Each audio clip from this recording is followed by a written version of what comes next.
It looked and sounded amazing. It always has done, but it looked even better now. Are you a fan of the theatrical experience? Is that an important thing to you? Yeah, massively. So I did nip out, but I came back in for the final fight because it's always nice to gauge how warm a reception is going to be once Mad Dog has his neck ripped open with a light bulb. On that, by the way, Indonesian light bulbs can withstand that kind of pressure, so it is very realistic. I did my research, so yeah. No, I mean, it's a warm room. I think we can be confident. And yeah, it is so great. I mean, we can watch it at home, but it's incredible to watch it with an audience, both on the big screen and seeing it and hearing it in that way, but also with a crowd, because then you feel less guilty about what you're clapping about as well. I'm just going to ask, like, rewinding back, like putting you back to when you made this, where were you in your life and career? Like, did this feel like a massive step up, or was this kind of an evolution of where you were coming from before? Yeah, so we had made a film called Marantau before this. That was our sort of first, I want to call it the training wheels movie of all of us in terms of our experience of working within, for me at least, within a professional level, because Marantau was my first ever professional feature film, and it was Eco's first ever professional feature film, his first ever feature film. And so Marantau was kind of us trying things. It was much more of a sort of traditional martial arts story. It was more of a sort of fish out of water, sort of big boss and on back, and we were definitely, in terms of being a Southeast Asian territory, riding the sort of the wave of the popularity of Thai action movies at the time. And so we knew when we were doing Marantau, our remit was to not try to replicate too much what like Tony Jaa was doing or Jackie Chan was doing. So Marantau was sort of us figuring it out, and I'd grown up watching martial arts films all the time. My dad was up there somewhere in the crowd somewhere. Was highly responsible. Your dad. Very good.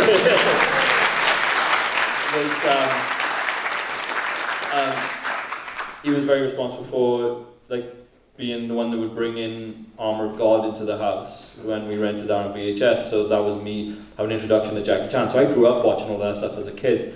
But I never had any aspirations of making martial arts films. I thought I would, go off and try to make art house European films that were also of my taste when I was like 18, 19, and never in my wildest dreams thought that, I'll end up moving to Indonesia and making martial arts films. So, it was this weird thing where I had all this background information about martial arts as a genre and the filmmaking of it, but didn't really know how to apply it until it came to doing Marantau. But again, that was very much, a learning curve. And so when it came to the raid then, we made this in a complete vacuum. We tried to make a different film first, but couldn't get the finance raised for it. So then this became a backup project. And one of the things that I learned doing Marantau, because in Marantau I opted to do a lot of Steadicam work. So we had a lot of long takes where Eco would take out 3 or 4 people in one go. And Mike Leader, a good friend of mine based out in Hong Kong, he's sort of casting director, producer in his own right. We met him at the Hong Kong Film Academy when we were promoting Marantau, trying to sell it. And he watched the film and then gave me some notes and stuff like that, and saying maybe do a couple of shorter shots. Like go back and rewatch some of the Hong Kong films, watch what Samuel's doing, watch what Jackie's doing.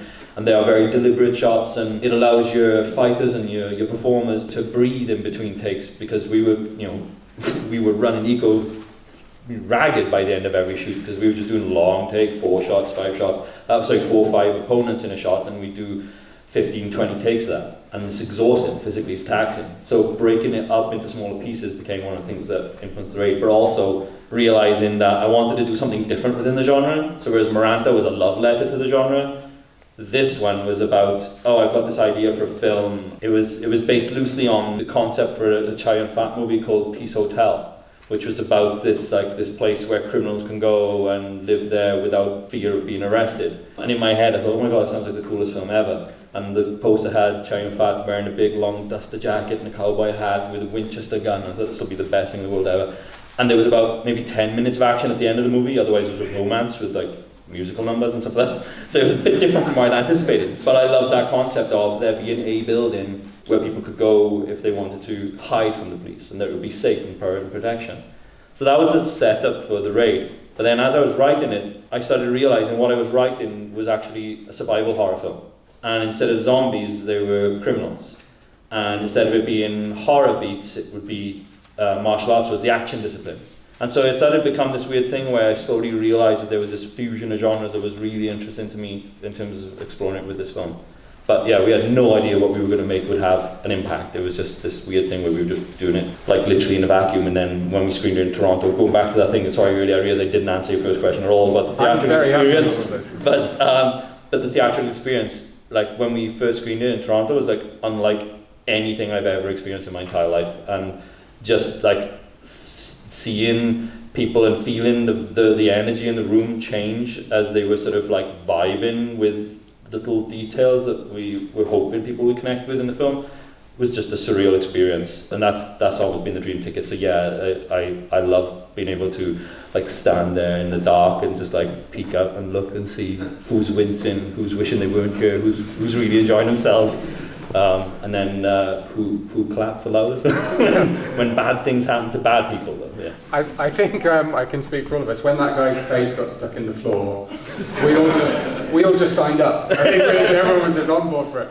I promise I will talk about the action. I'm sure there's lots of action fans in the room. But I just want to talk about casting because this, aside from being superhuman, there's so many great faces in this film. There's so many people in this film as well. Like, we get used to kind of blockbusters now where there's like 9 people in there. And this is literally dozens of people. They've got these great faces, great vibes. They're all different from each other. Yeah. They all read incredibly well on screen, sometimes with little or no dialogue.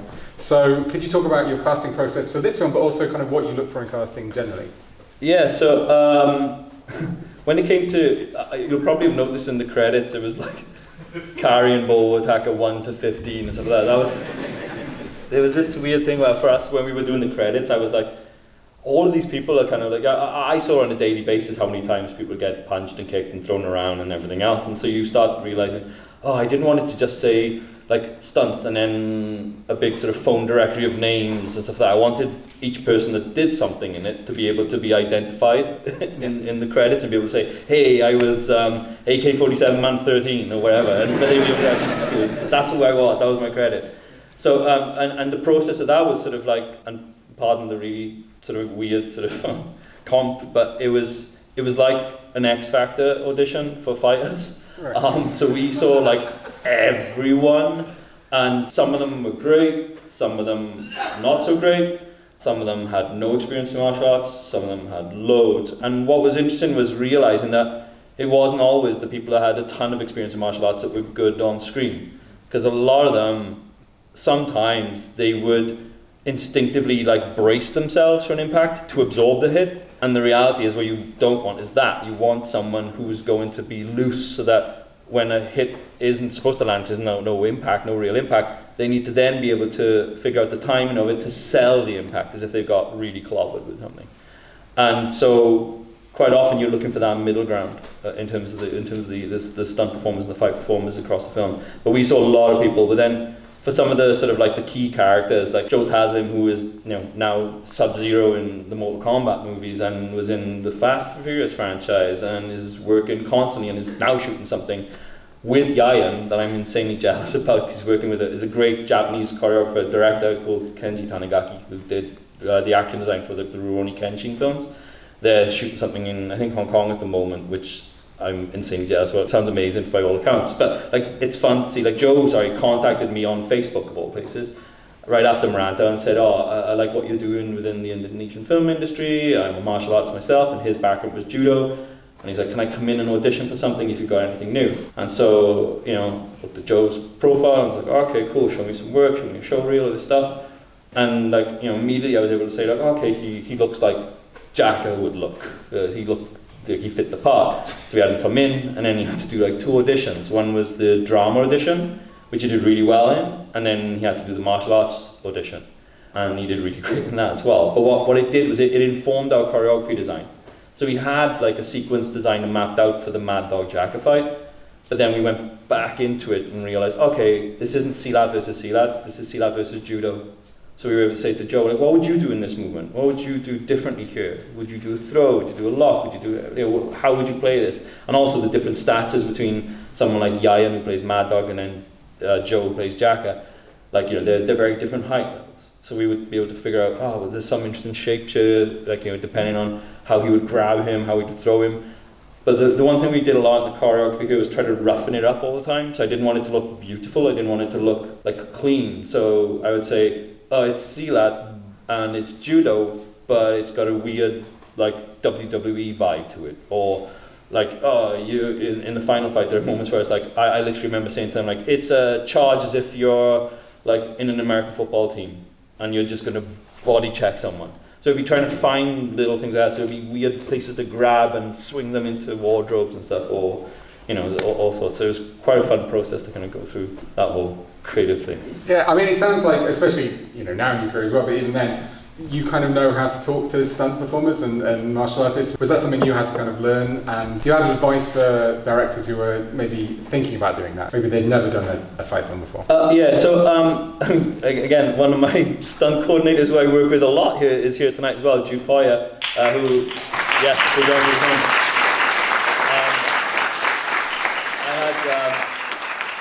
I had the privilege of working with Jude on Apostle, on Gangs of London, season 1, and then also recently Havoc, and he's gone on and done amazing work with Xavier on Farang and Furies and lots of other TV shows and things that are about to come out soon as well. So, and one of the great things about doing this is what we call the previs process. So way before we start pre-production with the crew, I like to spend like 10, 12, sometimes 15 weeks with the stunt team, and we will discuss the script, we'll discuss all the action set pieces, and we'll discuss the process of what every fight scene needs to contain, from the psychological point of view of the character, what are we trying to say about the journey of the character through the scene, and then figure out all the nice intricate, you know, action design elements, the martial arts of it.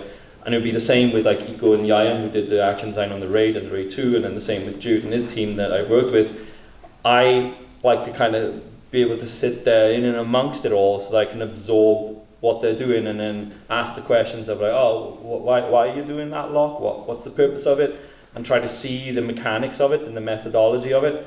Because then my job then is to kind of like see what they've designed and then figure out where the camera would best position of the camera would be to show that to you guys as an audience so that you can understand the journey of the action as well. So that's always been kind of the forefront of the design thing. And for me, like for anyone who's like aspiring filmmakers or want to get into this space, it's to lose any preconceptions of like a supposed hierarchy. Because the best work comes from when you open yourself up and you open up the process to scrutiny. We scrutinize everything. We go through every idea possible.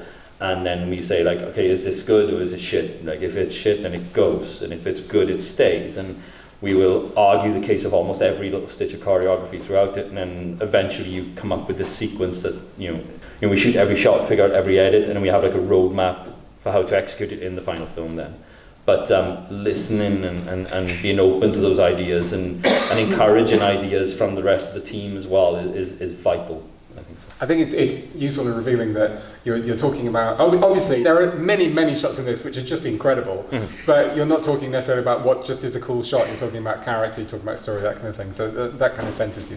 Yeah, I mean it's got, I think I'm slowly getting better at that, like that's something I've always strived for, and I'm slowly getting more attuned to the idea of trying to tell more about character, more about story through action, but also, you know, sometimes it is the thing of like a cool shot that you want to achieve and finding a fun DIY way to do that. Like when we did the Raid and also on elements on Gangs as well, I mean, you know, we would find cool ideas of movements of shots or hiding stitches of cuts in the edit to make you feel like you watched one thing all in one go or something smooth, and you'd think like, oh, they must have had some amazing piece of equipment, but the reality is it's usually just two camera operators passing the camera to the other person or takeover. There's a shot in the Raid when they drop through the hole in the floor, and the camera goes in with him and then twists and then settles and carries on with Iko as he throws a guy across the room. That was literally on the top part of the floor. We had one DOP operating the camera. He had a wire on his back that would allow him to lower himself to the floor, and then he would push the camera through the hole in the floor with his arms. The camera's on a thing called a fig rig, which Mike Figgis had invented for time code, which is like it's kind of like a steering wheel with a little tripod plate in the middle to stick a camera onto. And what that gives you is a big surface area. So you can push that down and twist it for the movement of the camera. And then literally down below, Matt Flannery, the other DP of the film, was stood on a table waiting for the camera to come through this hole in the floor so he could grab it and just carry on operating it. And so we did lots of stuff like that where it was just like, okay, normally a big production film would use like a techno crane and it would cost thousands and everything else. And we were just like, no, let's just hand it off to someone else to take it over. I'm obviously simplifying the skill of the DP at play. But yeah, that was sort of, we were always trying to figure out cool little fun ways to do that and make the audience think they saw something like wildly expensive, but you know, the low budget version of it. I'm sure a lot of people know this story, but I do love the story of in The Raid 2 you disguised the camera operator as a car seat. Yeah, and what was weird about it was, what was weird about that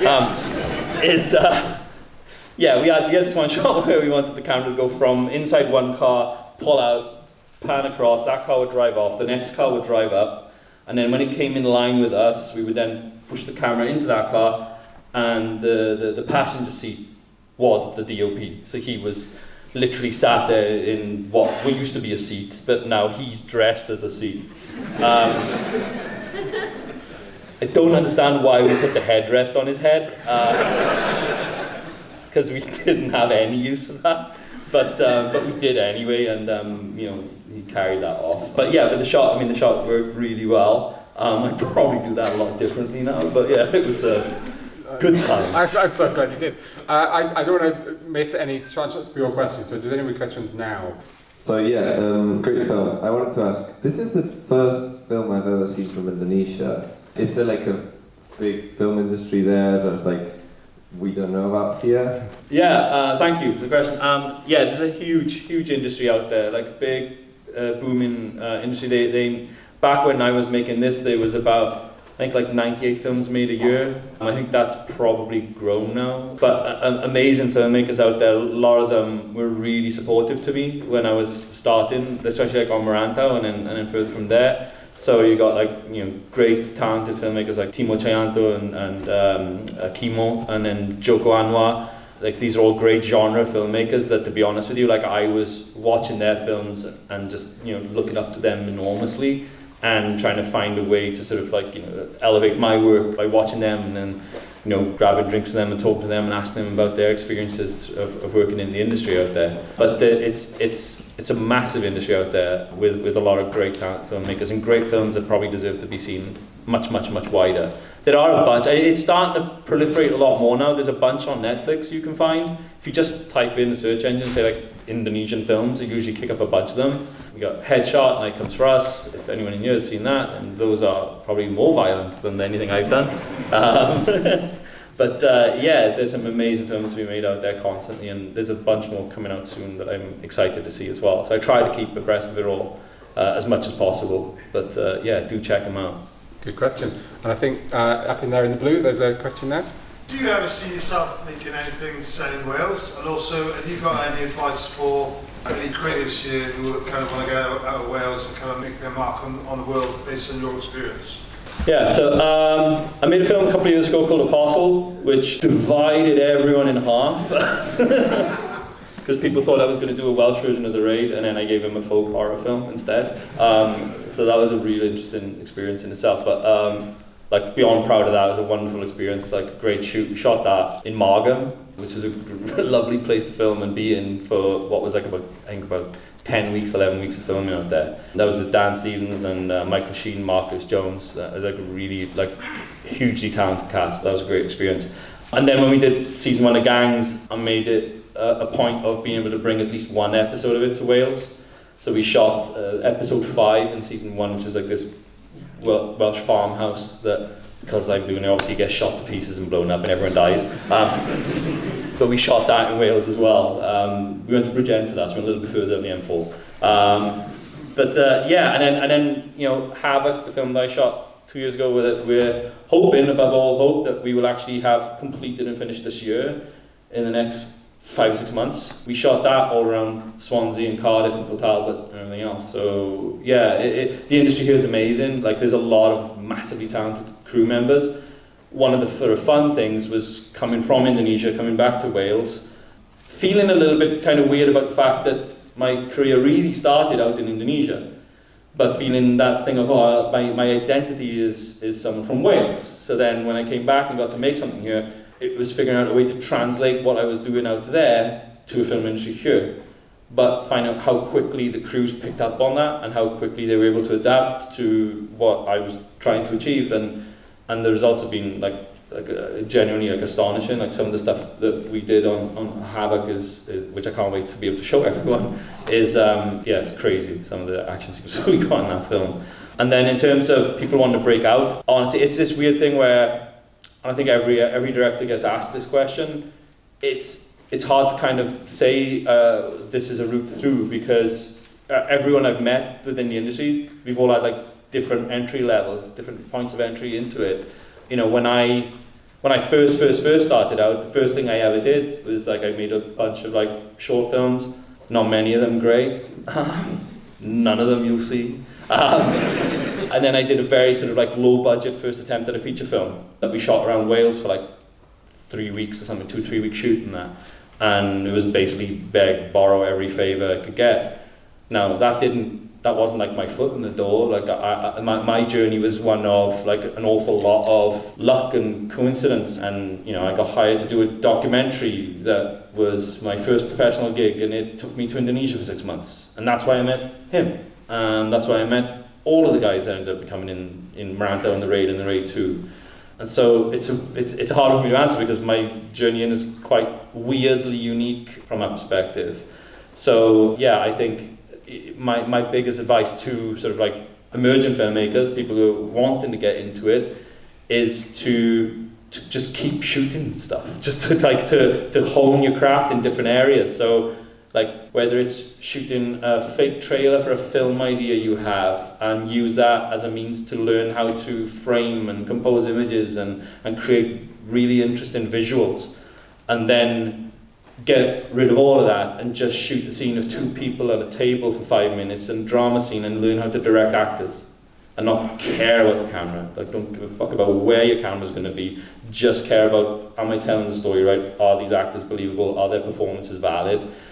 And then do your third project, which would be a combination of all the visual stuff you've learned from doing that fake trailer, but then also the directing of the actors. Because when you do come to kind of do like your feature film or your TV show or something, you'll be required to handle all of those things. Like I've lost count the amount of questions I get asked on a daily basis, because you get like you know, on something like Havoc we had like 130 odd crew members, and then every HOD will come to you at the start of every day and ask you a question about this, a question about that, and a question about what's happening today, but then also a question of what's coming down next week, and you know, meetings after the shoot and everything else. So you just constantly have to be able to know the answers and not show when maybe you don't know the answer, so that they lose confidence in you and just bullshit your way through and go like, yeah, I was thinking about it, come back to me in about an hour.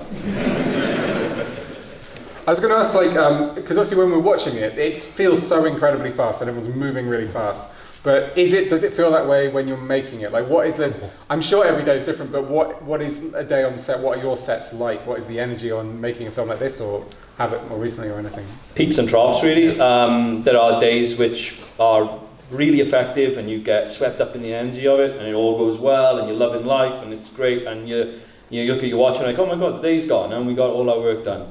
And then there are other days where you're on your knees, you've already turned up wrecked, because you know, especially on the stuff we did in Indonesia, we worked like long on hours.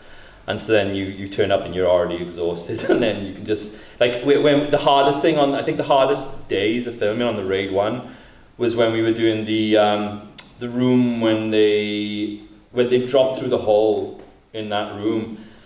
In order to build that set with the 2 stories, there was no studio available to us that had the height, because the only studio in Indonesia at that time that had the height required for us to build a 2-story set was fully booked. So we went into like a badminton court, and they had a huge roof, but obviously it was like a corrugated tin roof.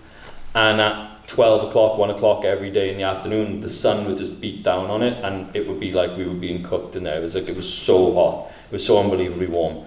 And in that set, we had this one sort of vent hole in the room that was built into being part of the set. And there was like a tube that would just pump in aircon as much as possible. And at the end of every single take, all of us were like moths to a light. We would just like stand there, just trying to get any of the cold air.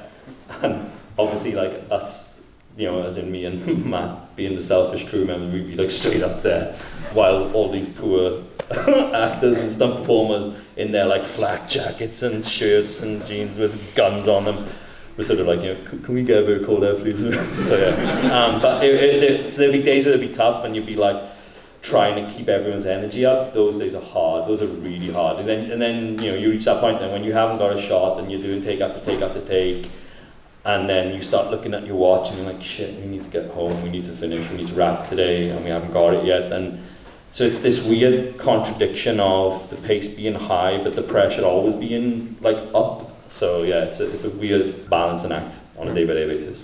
Can I give one quick shout out, because I'm going to forget otherwise, but like, because this was the screening we had tonight was the original Indonesian score for the film, and one of the composers, obviously the two composers, Fajar Yuskamal and Arya Prayogi, and Augie as we call him, is here as well today, so I just wanted to give him a quick shout out.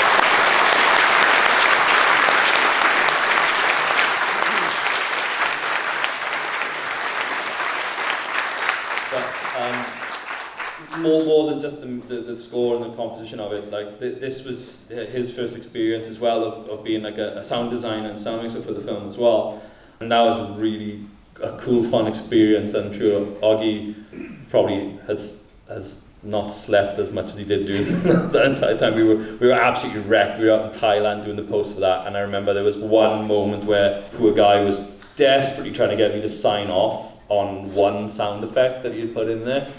And I think we were running on like 2 hours sleep a night for like about a week or two.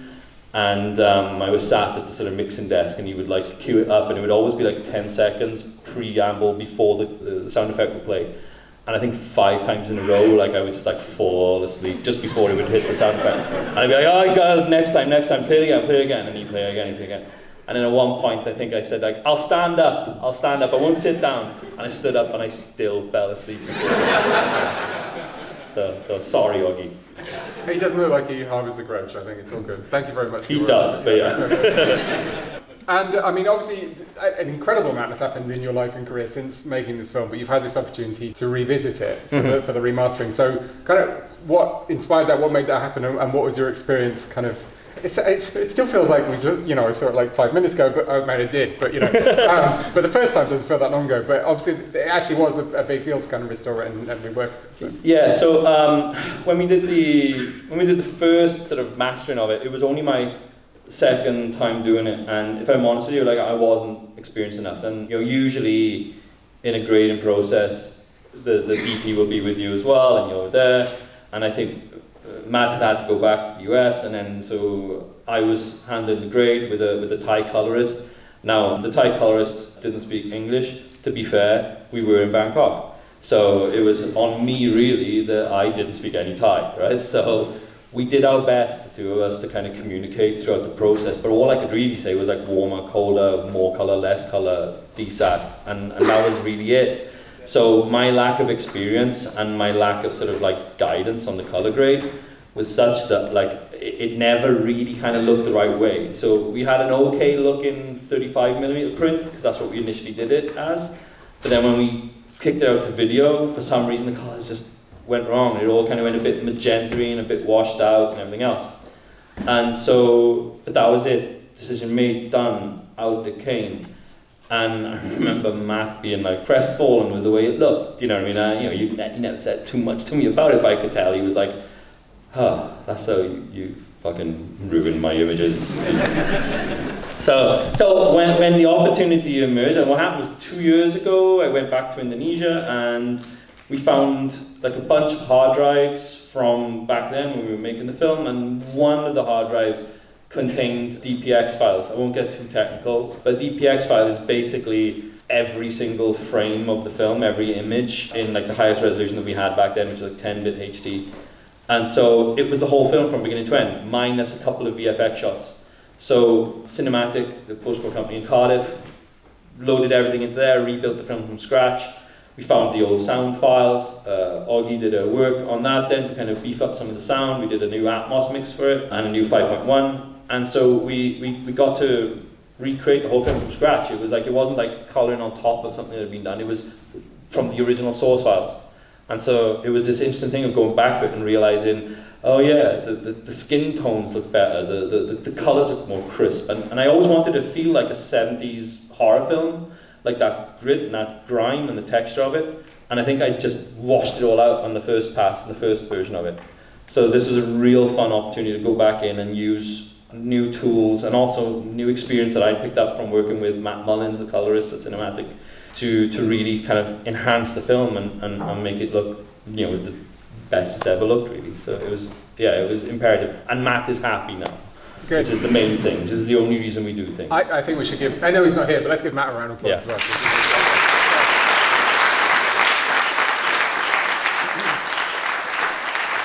And obviously you're making all those kind of technical assessments in terms of colour and sound and lightened up, but presumably that you must think about yourself as a filmmaker. Like, do you feel like the same filmmaker that made this film then, or are you conscious of how different you are now? Oh yeah, loads. Every time I look back on anything I've done in the past, it's sort of like, yeah, I mean, the world changes around you, you change as well, and you go on your own little journey, and there's things in Maranta that I cringe at having put in there, and I would change in a heartbeat if I could.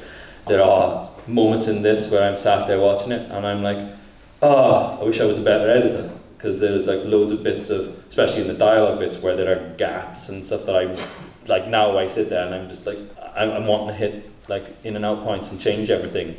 But I made a promise to myself when we did this that we were only going to mess with the colour and the sound, and we weren't going to change a frame of it. So yeah, that was a painful thing to let go of. I really wanted to cut another 3 or 4 minutes out of it. Yeah. No, I think I appreciate this.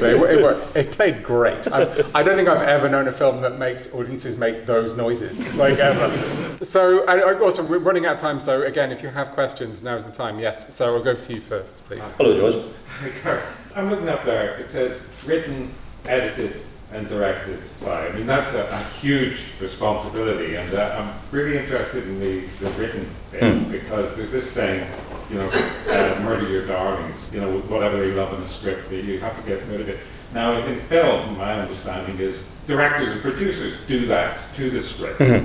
How do you murder your darlings? I mean, if you're everybody, you know. Well, I would then point to like Nick Bolotin, Todd Brown, Mario Sagantoro, and then my wife Maya as the people that you show the script to and listen when 4 different people maybe give you the same note, and then you start to realize, oh, okay, you know, that's something that's worth addressing. Also, to be honest, for a thing like this as well, this was like the most streamlined thing I've ever written. It was like 63 pages. It was nothing. It was like, it was so streamlined that it just all just came out in a sort of like you know, just all just appeared on the page.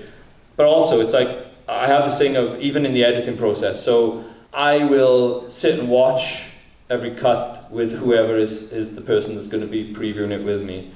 And what I do is, I don't watch their reaction, but I watch my own reaction. So if there is a moment coming up in the film that I'm thinking, oh, I hope they don't notice that, or I hope they're not going to give me a note about that, then that means I need to fix that. So it's like almost having this sort of like a self-awareness hat on and being like, okay, well, if I'm hoping no one sees it, everyone sees it, so I better cut that or fix that or find a way to make that work. And so that's sort of the approach, really. And it's like, and that's been the same. Like when we did a parcel, I remember saying to Aaron, like, oh, I done like maybe, usually the system is that you have like 12 weeks to do your director's cut, and then after that you get notes and blah, blah, blah, blah, blah. And for a parcel I did something different, and I was like, okay, I'm going to edit myself for about 6 or 7 weeks. And then I said, Aaron, come into the room and sit with me, and for the next 2 weeks, every single note that you give me, I'm going to do it. I'm not going to put up any blockade, not going to put up any barrier, I'm going to listen to everything you do, and we're going to cut, wherever you want to cut. And we did that for 2 weeks. I said, right, and then we're going to not touch it for a week, and we're going to step away, we're going to go out and have a nice dinner somewhere, we're going to watch some other movies, and we're going to come back a week later, and we're going to watch it again. And if there's anything in there that I don't miss, then if there's anything there I miss, it comes back in, and then we can argue over those things. But if there's stuff that I don't miss, that'll be forever gone. And it was I found it a really effective process and helpful for me, because it allowed me to free myself of all the things of, because the danger sometimes as well is like, it doesn't matter if you're writing and editing and directing, it's also just from a director's standpoint, like being on set and knowing how hard it was to get a shot, or how hard it was to get a moment, and that might be the one shot you have to cut. It might be the thing that you have to kind of separate yourself from what it took that day to get it, versus is it right for the story, is it right for the film? And so it's having that self-awareness sometimes to be like, okay, don't be too protective of it, because like nothing's perfect and everything can be kind of tweaked and fixed along the way. Good question, thank you. I think I'm going to point right at you. Hey Gareth, I just wanted to say, I saw you at the raid for the first time in the Odeon in town, and I was the only person there. The fact that there's so many people on the internet, obviously so many people like you who love the series, I just wanted to kind of ask you a question that you've been asked a million times, I'm sure. But with how much the series is loved, is a third film, is it like a guarantee, or is it something you might get? Just stop. I've not been asked that before. It's weird because sorry, I will answer your question, I promise you, but before I do that, it's weird that you get these waves of people asking questions. It's lovely to be asked that all the time because it just means that people enjoyed what we did in the first two, right? But it's like, there were times maybe like 3 or 4 years ago when my dog had to go to the vets, and then I posted a photograph of him with a cone around his neck saying, oh, I feel so sorry for him. And the first 5 comments were, when are you making the Raid 3? Yeah, fuck the dog. Yeah. This is a more appropriate venue for that question.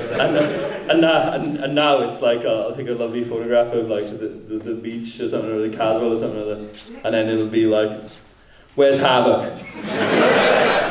Stop walking and get back to work. I literally had that a bunch of times, right? Like I somehow don't want to get it done. So back to the Raid 3.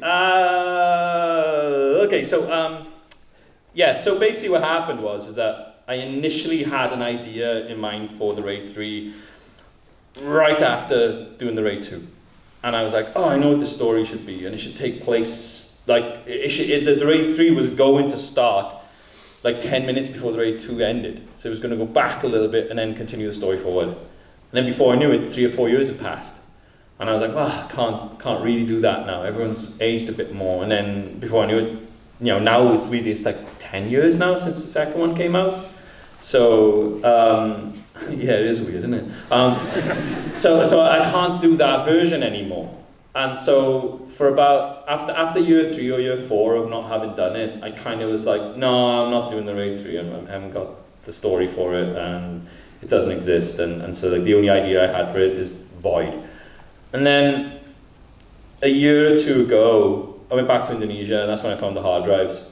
And I got together with Iko, and I hadn't seen him in 7 years. Like we WhatsApp each other every now and then, but I hadn't seen him in ages. And when I saw him, it's like reuniting with a little brother, because I think he was like 27, 28 when we did Marantau. And I'd met him 2 years before that on the documentary, and so I've known him for ages. And it was interesting just to see him now as like, as a father of 2 children, and a little older now and everything else. And so, like, I have this desire to work with him again, because he's like a kid brother, and I just want to see him punch people. No, more than that. And so, what I'll say, because I don't want to commit to anything, is I'm definitely writing something that would make sure that me and him would work together again. But whether that has a 3 at the end of it or not, I'm going to keep closely guarded for now. Take from that what you will. But who knows? Who knows?